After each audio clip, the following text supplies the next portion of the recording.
Hello friends, welcome my channel. Hello शिक्षक। आज हम अपने डेली प्रैक्टिस क्वेश्चंस को कंटिन्यू करने वाले हैं। तो आज हमारे बाल विकास एवं शिक्षा शास्त्र से हमारा पहला क्वेश्चन है, थॉर्नडाइक का अधिगम सिद्धांत जाना जाता है। पहला पुनर्बलन का नियम, दूसरा उत्प्रेरणा का नियम, तीसरा प्रयास व त्रुटि का सिद्धांत, चौथा अंतर्दृष्टि का सिद्धांत। तो हमें पता है कि थॉर्नडाइक ने बिल्ली पे प्रयोग किया था और उन्होंने बिल्ली पे प्रयोग करके हमें एसआर थ्योरी दिया था, जिसे उद्दीपक और अनुक्रिया का सिद्धांत कहते हैं। और वह सिद्धांत को प्रयास और त्रुटि का सिद्धांत भी कहा जाता है, जिसमें उन्होंने हमें तीन आवश्यकता बताई थी। जिसमें हमारी पहली आवश्यकता बताई थी कि उद्दीपक का होना जरूरी है, दूसरी आवश्यकता हमारी अनुक्रिया का होना जरूरी है, और तीसरी आवश्यकता हमारा बताया था कि उद्दीपक और अनुक्रिया में गहन संबंध होना चाहिए, तभी यह हमारा प्रयोग को सफल बनाता है। तो ये हमारा सही ऑप्शन हो जाएगा, ऑप्शन नंबर 3। अब जानते हैं ऑप्शन नंबर 1। ऑप्शन नंबर 1 था हमारा पुनर्बलन का नियम। यह नियम हमारा बीएफ स्किनर दिया था, और इन्होंने आरएस थ्योरी दिया था हमें, यानी कि पुनर्बलन का सिद्धांत, या इसे सक्रिय अनुकूलन सिद्धांत भी कहते हैं और क्रिया प्रसूत अनुबंधन का सिद्धांत भी कहते हैं। और हमारा जो अंतर्दृष्टि का सिद्धांत था, ये कॉलर ने दिया था, जिन्होंने पिंजरे में बंद एक चिंपैंजी जिसका नाम सुल्तान था उस पर प्रयोग किया था, और उन्होंने इसके लिए 4 चरण बताए थे: तैयारी, उष्यमान, अंतर्दृष्टि और सत्यापन। इन्हीं चारों को मिलाकर उन्होंने कहा था ये सूझ का सिद्धांत भी कहा जाएगा। ये हो गया हमारा पहला क्वेश्चन। अब नेक्स्ट क्वेश्चन देखते हैं, वस्तुओं का आदान प्रदान करना किस विकास के अंतर्गत आता है? पहला त्रुटि नियंत्रण का विकास, दूसरा व्यक्तिक विकास, तीसरा सामाजिक विकास, या चौथा आत्म अनुशासन का सिद्धांत। तो किसी भी वस्तु का आदान प्रदान करने से किसी व्यक्ति या बच्चे के अंदर एक सामाजिक ज्ञान उत्पन्न होता है, उसका विकास होता है कि चीजों के समाज में कैसे हमें मिलजुल कर रहना है, कैसे किसी के साथ में रहना है। तो ये सब चीजें हमारे अंदर विकसित होती। तो हमारा सही ऑप्शन हो जाएगा ऑप्शन नंबर 3, सामाजिक विकास, ना कि त्रुटि, व्यक्तित्व और अनुशासनात्मक। नेक्स्ट क्वेश्चन है, किसी वयस्क के आक्रामक व्यवहार को देखने मात्र से बच्चे आक्रामकता सीख लेते हैं। यह विचार किसका है? पहला कैटल का, दूसरा आलपोर्ट का, तीसरा डोलमार्ड और मिलर का, या चौथा बांडुरा और उसके साथी का। तो हमें पता है कि सामाजिक अधिगम का सिद्धांत किसने दिया था? सामाजिक अधिगम का सिद्धांत दिया था बांडुरा ने। उन्होंने बताया था कि बच्चा जब जन्म लेता है तो सबसे पहले वह अपने परिवार और आस पड़ोस को लोगों को देखकर उनकी चीजों को अनुकरण या कि नकल करना सीखता है। तो जैसे कि इसमें क्वेश्चन ने पूछा था कि आक्रामक व्यवहार को देखेगा तो बच्चे उसी का नकल करेंगे और अपने अंदर भी आक्रामकता को जगाएंगे। इसलिए ये बंडूरा और उसके साथी का सिद्धांत हो जाएगा। सही ऑप्शन हमारा होगा ऑप्शन नंबर 4। नेक्स्ट क्वेश्चन हमारा, व्यवहार के कारण व्यवहार में ही परिवर्तन ही अधिगम है। यह कथन किसका है? पहला गिलफोर्ड का, दूसरा वुडवर्थ का, या क्रो एंड क्रो का, या स्किनर का। तो व्यवहार के कारण व्यवहार में परिवर्तन ही अधिगम है, यह कथन हमें गिलफोर्ड ने कहा था। नेक्स्ट क्वेश्चन है हमारा नेक्स्ट क्वेश्चन है, स्पीयरमैन के द्विकारक बुद्धि सिद्धांत के अनुसार वह कारक जिस पर शिक्षण, प्रशिक्षण एवं पूर्व अनुभूतियों का कोई प्रभाव नहीं पड़ता है वह है पहला जी कारक, या एस कारक, या एम कारक, या एन कारक। तो हमें सबसे पहले पता होना चाहिए कि स्पीयरमैन के द्विकारक कौन कौन से थे। तो एक था हमारा जी कारक और दूसरा था एस कारक। जी कारक को जेनेटिक कारक कहते हैं, एस को हमारा स्पेशल कारक कहते हैं। जो हमारा आजीवन अपरिवर्तित रहता है, यानी कि जन्म से लेकर मृत्यु तक समान रहता है, उसमें कोई बदलाव नहीं होता है, वो हमारा जेनेटिक कारक होता है। और एस कारक हमारा विशिष्ट कारक होता है, जिसमें हमारी रुचि के अनुसार बदलाव होता रहता है, वो हमारा स्पेशल कारक होता है। तो हमारे प्रश्न में पूछा गया है, वह कारक जिस पर शिक्षण, प्रशिक्षण एवं पूर्व अनुभूतियों का कोई प्रभाव नहीं पड़ता है, यानी कोई भी परिस्थिति हो जाए वो अपरिवर्तित ही रहता है, उसमें कोई बदलाव नहीं होता है। तो वह हमारा जेनेटिक कारक होता है, यानी कि जी कारक। तो हमारा सही ऑप्शन हो जाएगा फर्स्ट, जी कारक। नेक्स्ट क्वेश्चन है हमारा, एक अच्छी परीक्षा में 3 गुण जरूरी होते हैं। पहला व्यापकता, मूल्यांकन और व्यवहारिकता, दूसरा वैधता, मूल्यांकन और व्यवहारिकता, तीसरा व्यापकता, मूल्यांकन और प्रयोगात्मकता, चौथा वैधता, विश्वसनीयता और व्यवहारिकता। तो किसी भी परीक्षा में 3 गुण जो जरूरी होते वो हमारे हैं, वैधता बनी रहनी चाहिए, विश्वसनीयता होनी चाहिए और उसमें व्यवहारिकता होना चाहिए, तभी वो एक अच्छी परीक्षा का गुण माना जाता है।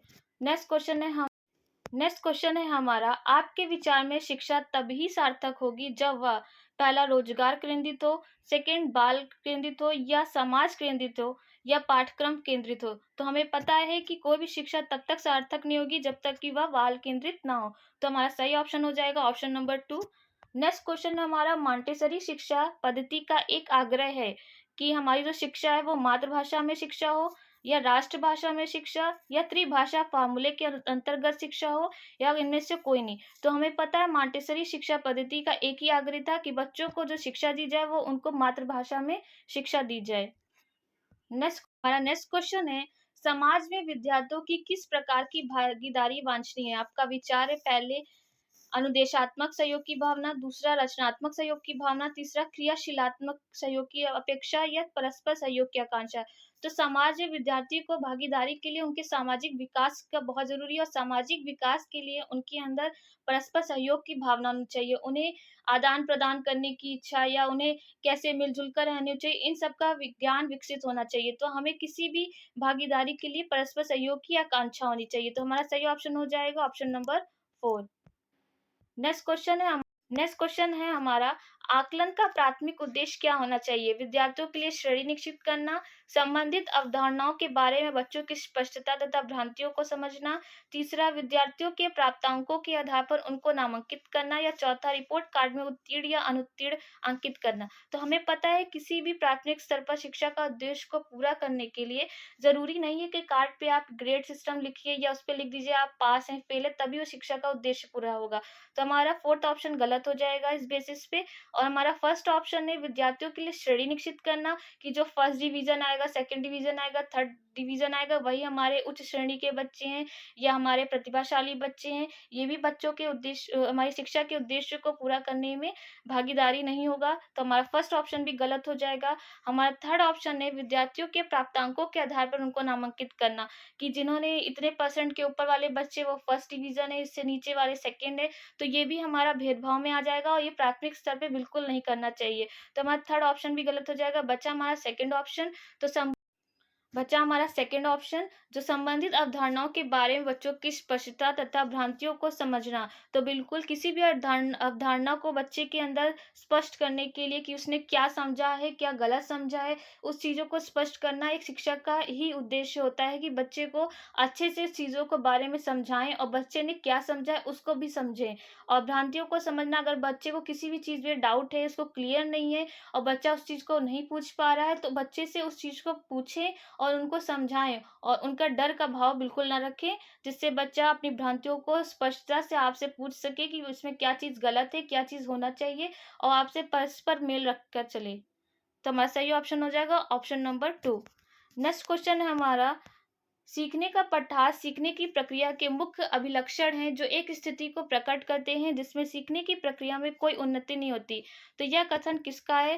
पहला हॉलिंगवर्थ का, गेट्स व अन्य का या स्किनर का या रॉस का। तो हमारा जो यह कथन है सीखने का पठार के लिए ये हमारा रॉस का है। सही ऑप्शन हो जाएगा ऑप्शन 4। नेक्स्ट हमारा व्यक्तिगत भेद में हम पाते हैं विचलनशीलता, सेकंड प्रतिमानता, थर्ड ए और बी दोनों या उपयुक्त में से कोई नहीं। तो किसी भी व्यक्तिगत भेद में हम विचलनशीलता भी पाते हैं और प्रतिमानता भी पाते हैं। तो हमारा सही ऑप्शन हो जाएगा ऑप्शन नंबर 3 दोनों।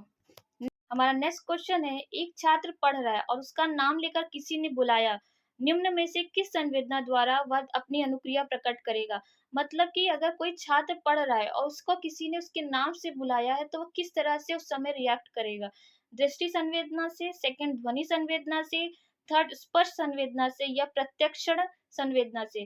तो अगर हमें किसी ने नाम से बुलाया है तो हम कैसे रिएक्ट करेंगे? हमारे कान में ध्वनि जाएगी, उसकी आवाज़ आएगी, तभी तो हमें पता चलेगा हमें कि कोई हमारे नाम से बुला रहा है, ना कि हम उसे दृष्टि संवेदना से देखेंगे, ना कि उसने हमें छूकर बताया है स्पर्श से या ना कि हमें प्रत्यक्षण संवेदना से। तो हमारा सही ऑप्शन हो जाएगा ऑप्शन नंबर 2 ध्वनि संवेदना, क्योंकि उसने हमें मेरे नाम से बुलाया है कि किसी का जो नाम है और वही नाम बच्चा उस नाम का ही बच्चा रिएक्ट करेगा, तो उसके कानों में आवाज़ जाएगी। नेक्स्ट क्वेश्चन है हमारा, निम्न में किस सिद्धांत को पुनर्बलन का सिद्धांत भी कहते हैं?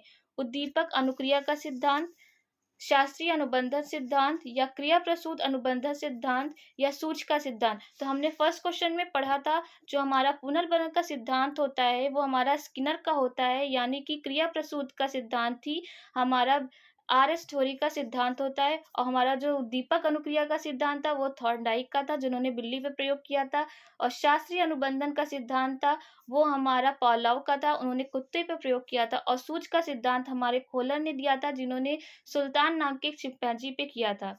तो हमारा सही ऑप्शन हो जाएगा ऑप्शन नंबर 3 क्रिया प्रसूत अनुबंधन का सिद्धांत जिन्होंने चूहे पे प्रयोग किया था। नेक्स्ट क्वेश्चन है हमारा निम्न में से कौन सी अवस्था ब्रूनर के संज्ञानात्मक विकास सिद्धांत का अंग नहीं है? पहला प्रतिबिंबात्मक सिद्धांत, दूसरा अंतःप्रज्ञ अवस्था या तीसरा क्रियात्मक अवस्था या चौथा संकेतात्मक अवस्था। तो हमें पता है ब्रूनर के संज्ञानात्मक विकास के लिए 3 अंग जरूरी होते हैं।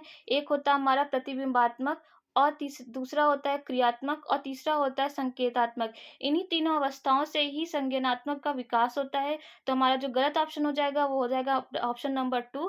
तो ये था हमारा आज के प्रैक्टिस के क्वेश्चन। तो आई होप आपको अच्छा लगा हो तो लाइक करिएगा, शेयर करिएगा, कमेंट करना मत भूलिएगा। Thank you.